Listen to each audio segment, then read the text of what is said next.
Είμαστε η Άννα και η Μαρία.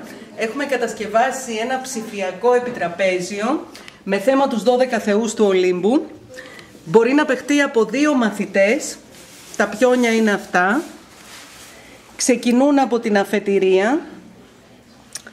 Προχωρούν αφότου ρίξουν το ζάρι.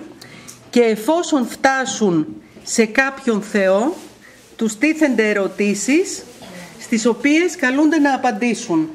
Αν απαντήσουν σωστά, κερδίζουν το σύμβολο του Θεού. Τα σύμβολα είναι εδώ για τους παίκτες.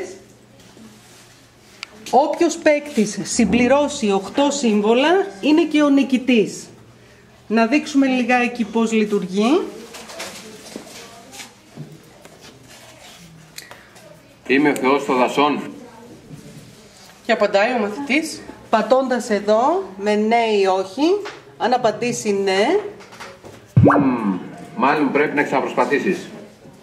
αν απαντήσει όχι. Σωστά.